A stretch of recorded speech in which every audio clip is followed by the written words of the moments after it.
వేరే పని చేసుకుంటే మొదట్లో బతకడం కాస్త ఇబ్బందిగానే ఉంటుంది, కష్టంగానూ ఉంటుంది. కానీ జీవనోపాధికి కొత్త మార్గం దొరుకుతుంది. అయినా ఏది సులభంగా కాదు. మన ప్రయత్నం మనం చేస్తూనే ఉండాలి.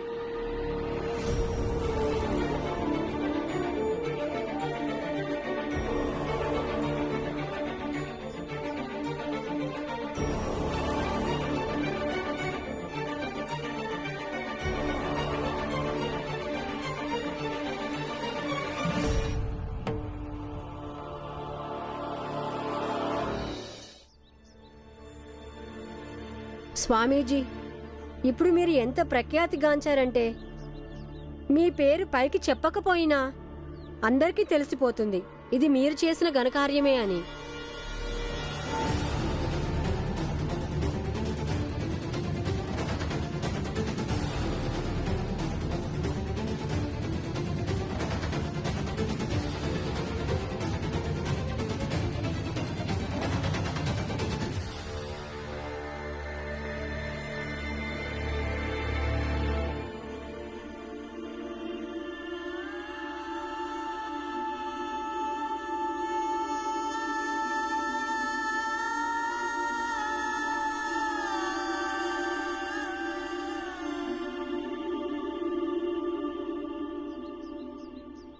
భీం, తండ్రికి చేసిన దాన్ని ఎప్పుడూ ఉపకారం అనరు. కానీ నువ్వు ఈరోజు నీ తండ్రిని ఈ ఊబిలోంచి బయటికి తీసి గొప్ప ఉపకారం చేశావు. లేదు నాన్న, ఇది ఉపకారం కాదు. నువ్వే మా అందరికీ నేర్పించావు అన్నిటికంటే కుటుంబమే చాలా ముఖ్యమైనదని.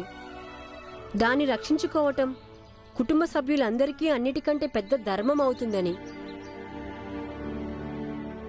ఇప్పుడు నేను నా కుటుంబాన్ని రక్షించుకున్నానంతే.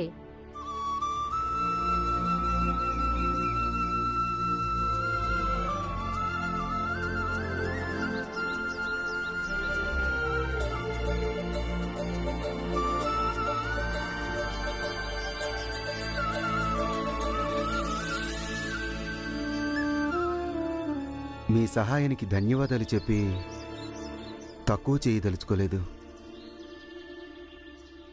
నేనేమీ చేయలేదండి. మీ భీం చెప్తేనే ఇదంతా చేశాను. ఇందాక మేమిక్కడికి వస్తున్నప్పుడు స్వామీజీ ఇంకా సేటు మాట్లాడుకోవడం మేం విన్నాము. అలా వాళ్ల ద్వారానే మాకు చెంపా గురించిన వాస్తవం తెలిసింది. నేను వెళ్లి ఆమె యజమానురాల్ని ఇక్కడికి తీసుకొచ్చానంతే. మీరు సహాయం అయితే చేశారు. మీ ఉపకారాన్ని జీవితాంతం మర్చిపోను. అలా మర్చిపోవద్దు కూడా. అలా మర్చిపోకుండా ఉండాలంటే ఇప్పుడు నువ్వు జీజాబాయికి నీ జీవితంలో చోటు ఇవ్వాలి. అన్నయ్య, జీజాబాయిని పెళ్లి చేసుకో. ఆమె నీకు జీవితాంతం తోడుగా ఉంటుంది. అవును రామ్జీ, మేం చెప్పింది కూడా ఈవిడి గురించే. తనతో నీ పెళ్లి జరిగితే బాగుంటుందని మేము అనుకున్నాం. ఈరోజు తను నిన్ను అర్థం చేసుకుంది కాబట్టే ఇంత పెద్ద సమస్య నుంచి బయటపడేయగలిగింది. నాకు తెలిసినంత వరకు ఇంతకన్నా నిన్ను అర్థం చేసుకునేవాళ్ళు నీకెక్కడా దొరకరు. ఈవిడ్ని పెళ్లి చేసుకో. అన్నయ్య, కారణం ఏదైనా కావచ్చు, కానీ నువ్వు పెళ్లి చేసుకోవడానికి సిద్ధపడ్డావుగా. మరి పెళ్లి చేసుకో అన్నయ్య. అవును రామ్జీ, చేసుకో పెళ్లి. రామ్జీ, నువ్వేమైనా పెళ్లి చేసుకుంటే బాగుంటుంది. అవును రామ్జీ, నన్ను కూడా నా పాపాన్ని కడుక్కోనివ్వు. నన్ను క్షమించు. నేను ఒక తప్పుడు స్త్రీతో నీ పెళ్లి జరిపించాలనుకున్నాను. అన్నీ సిద్ధంగా ఉన్నాయి. ఈ రోజు ఇదే పందిట్లో నువ్వు పెళ్లి చేసుకో. పెళ్లి ఇవాళే జరుగుతుంది, కాని ఈ పందిట్లో కాదు. ఒక చిందులేసే ఆడది వదిలేసిన పందిట్లో కాదు, నా సొంత ఇంట్లో పందిరి వేసి పెళ్లి చేస్తాను. ఇక అక్కడ్నుంచే వీడ్కోలు చెప్పి తన భర్తతో అత్తారింటికి వెళ్తుంది, రామ్జీ అన్న ఇంటికి. అవును, అలా చేస్తే బాగుంటుంది. సరే పదండి, చకచక వెళ్ళి మనం పెళ్లి ఏర్పాట్లు చేసేద్దాం.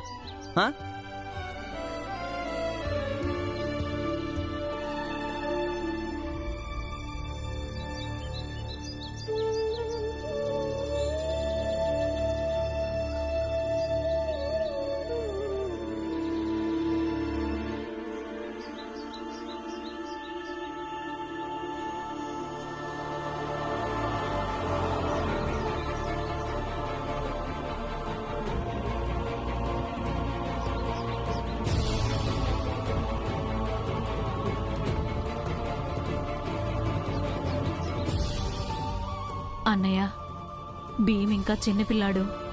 సరైన నిర్ణయాలు తీసుకోవడం మన పెద్దవాళ్ల బాధ్యత. ఒకవేళ ఆ నిర్ణయాల వల్ల పిల్లలు సంతోషించినా లేక బాధపడినా, ఎందుకంటే దూరదృష్టితో ఆలోచించి చెప్తున్నాను. ఇక ముందు రానున్న కాలంలో ఏ విషయం గురించైతే భీమ్ బాధపడ్డాడో అదే విషయం వాడికి సరైనదే అనిపించచ్చు. పద పద, పెళ్లి చేసుకో.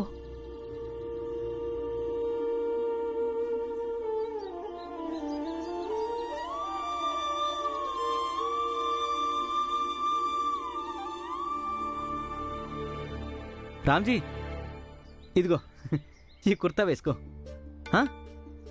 అయినా నువ్వు వేసుకున్న ఈ కుర్తా ఉందే, ఆ చెంప బలవంతం పెట్టిందని వేసుకున్నావు కదా. ఇదిగో తొడుక్కో. ఇంకా కాస్త గడ్డం కూడా గీసుకో, బాగుంటుంది. కానీ పురంజన్. కానీ లేదు, గీనీ లేదు. గడ్డం నేను చేస్తానుండు. నువ్వు పెళ్లి చేసుకోబోతున్నావు, జీజాబాయి కనిపించాలి కదా, పెళ్లి కొడుకు నువ్వే అని.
నేను పోయాక మీరు వేరే పెళ్లి చేసుకోండి, నాకు వాగ్దానం చేయండి.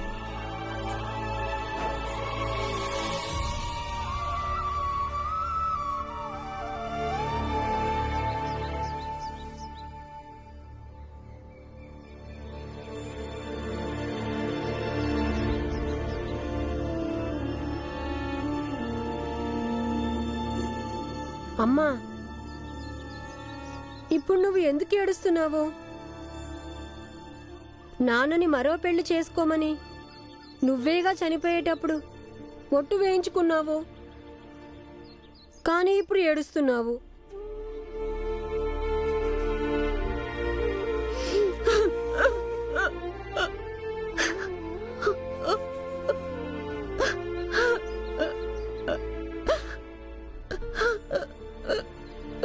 అమ్మా, నువ్వేగా వ్యక్తిగత ఇష్టాలు అయిష్టాలు పక్కన పెట్టి ఆలోచించాలని చెప్పావు.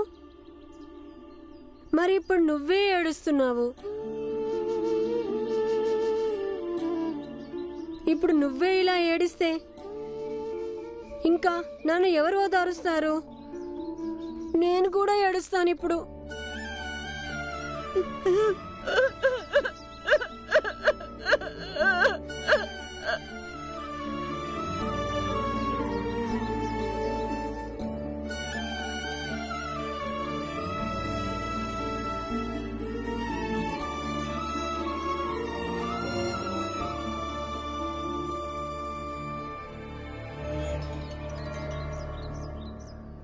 మనం ఎన్ని ప్రయత్నాలు చేసినా సరే చెట్ట చివరికి ఆ బొడ్డోడే గెలుస్తున్నాడు. విద్యాలయంలో చదువు విషయం మొదలు తండ్రి పెళ్లి దాకా విజయం వాడి పక్షానే ఉంటుంది. మనందరం ఓడిపోయాం ఆ బొడ్డోడి ముందు. మీరు చెప్పింది నిజమే శెట్టి గారు. ఇప్పుడు నాకు కూడా అనిపిస్తుంది, ఈ భీమరావు మీద ఎవరో ఒక దేవుడి ఆశీర్వాదం తప్పకుండా ఉంది.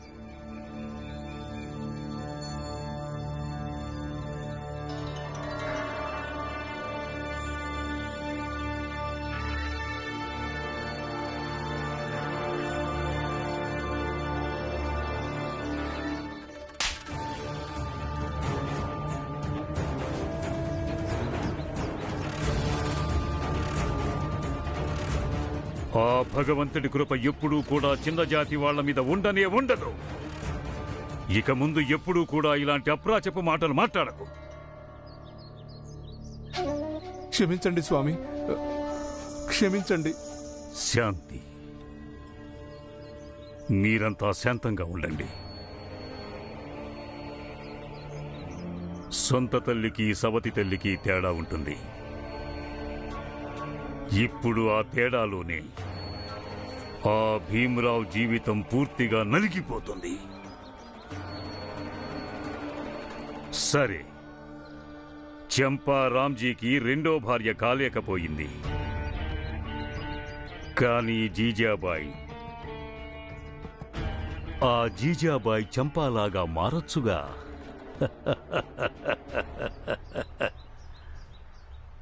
అన్నయ్య, పదండి ఇంటికి వెళ్దాం.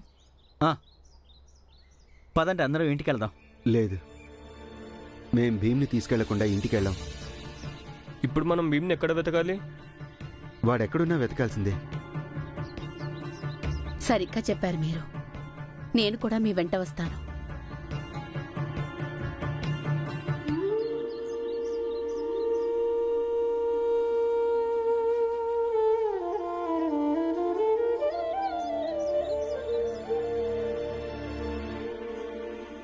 బాబు భీమ్, ఇంటికి పద. లేదు నాన్న, మీరు వెళ్ళండి, నేను తర్వాత వస్తాను. నువ్వు రాకుండా మేము ఇంటికి వెళ్ళాం. నన్ను కాసేపు ఒంటరిగా వదిలేయండి నాన్న.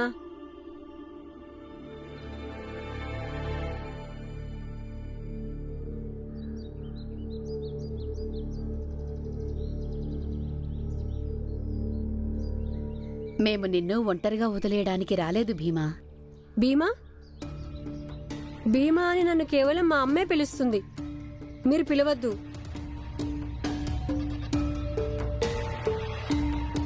ఆయన నేను ఇప్పుడు ఇంటికి రాను. భీమ్, సరే, భీమా అని పిలవన్లే.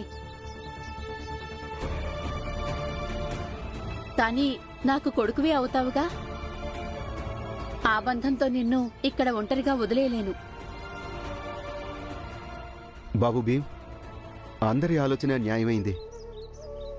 ఇంటికి పద బాబు. నాన్నా, నీతో ఒంటరిగా కాస్త మాట్లాడాలి.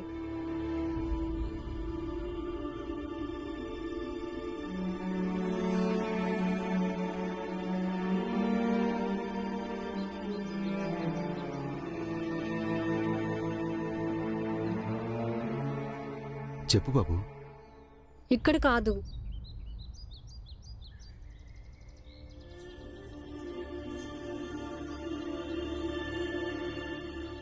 చెప్పు భీమ్.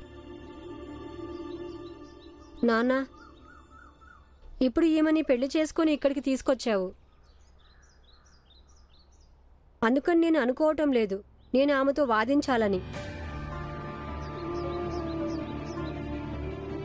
అందుకని నువ్వు ఆమెను ఇంటికి తీసుకెళ్ళిపో. నా లోపల ఏదైతే బాధ ఉందో అది తీరిపోయిన తర్వాత నేనే స్వయంగా మన ఇంటికి తిరిగొస్తాను. ఏం బాధ బాబు? బాబు భీమ్, బాధని పోగొట్టుకోవటానికి ఒక పద్ధతి ఉంటుంది.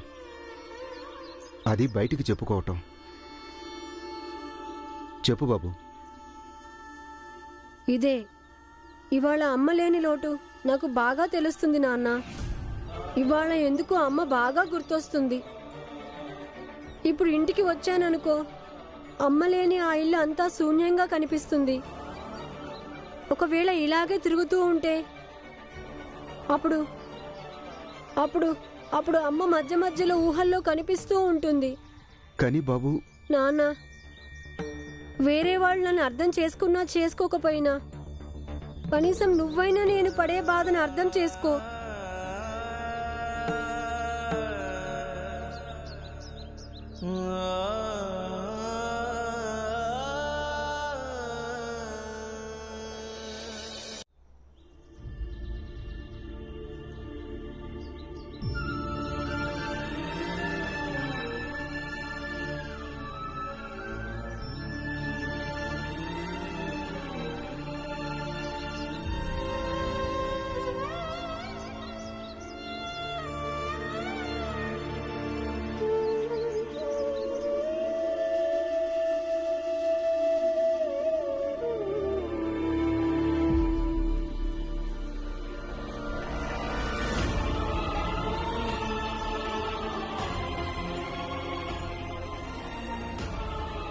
పదండి అందరం ఇంటికి వెళదాం.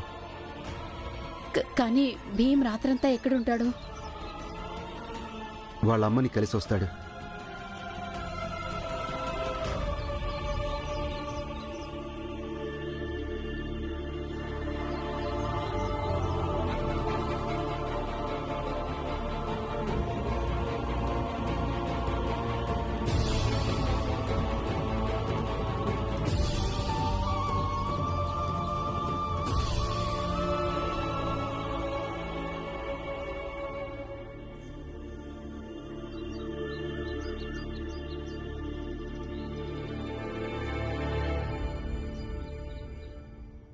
ఏమైంది?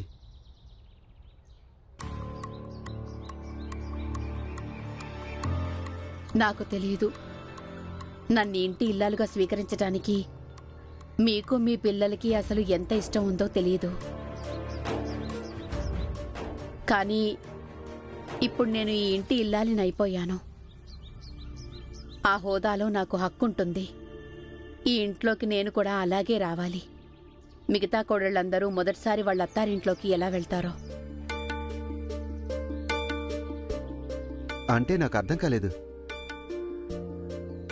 వదినా, మీకైతే తెలుసుంటుందిగా, మీ అన్నయ్య భార్యనైన నన్ను మొదటిసారి ఇంట్లోకి ఎలా తీసుకువెళ్లాలో. అవునక్క,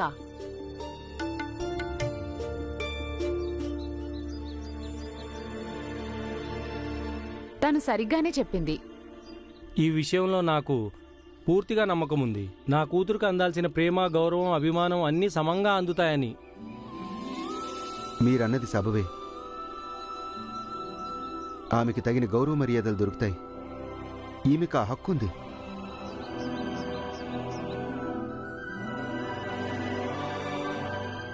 మీరా?